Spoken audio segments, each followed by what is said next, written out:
Dans ce magnifique salon dit de Beaufranc, nous allons procéder à la remise des diplômes de l'IHEDM. Le 16 décembre 2010, la loi de réforme des collectivités territoriales faisait apparaître le terme de métropole. Ce qui est intéressant, c'est de voir ce qui se passe en dehors des métropoles aussi. Cette institution, elle s'est imposée en quelques années comme un lieu de référence où l'on pense ce phénomène des métropoles de façon équilibrée. Une sorte de think tank de la métropole, c'est une manière. Le projet de l'IHEDM, c'est entre autres de faire en sorte que les auditeurs qui ont donc suivi, pour ne pas dire subi, ce programme d'une année, finalement en retirent des manières de mieux faire leur métier. Le fruit de débats, le fruit parfois de confrontation, mais à l'arrivée peut-être quelque chose qui porterait l'intérêt général d'une part et d'autre part la vision du monde qui vient.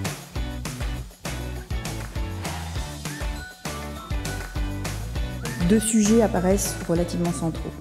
La question de l'enjeu alimentaire et la question du foncier à vocation économique. Plus d'autonomie, plus de responsabilité, plus de dialogue. Tous les territoires identifient la question des mobilités comme étant centrale. La métropole d'aujourd'hui est inséparable de son territoire, de son hinterland, de ce qui la nourrit et qu'elle nourrit à son tour dans sa périphérie.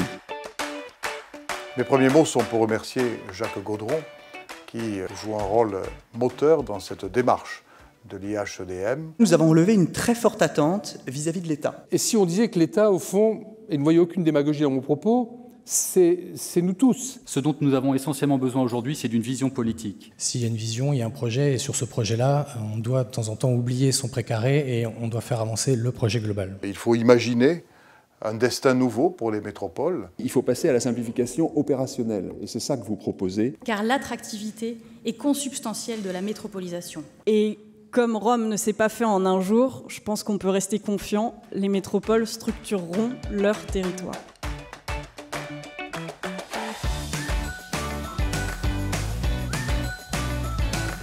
Là, on a beaucoup plus de complexité, beaucoup plus de diversité dans les propositions qui sont faites. Un côté à la fois très sérieux, puis en même temps incisif, moi j'ai bien aimé. Et les présentations de ce soir, voilà, je les ai très sincèrement beaucoup appréciées parce qu'elles étaient, encore une fois, extrêmement équilibrées, extrêmement fondées. Ça fait du bien, hein. Ça nous fait du bien, hein, franchement. Cette année était vraiment une année de travail.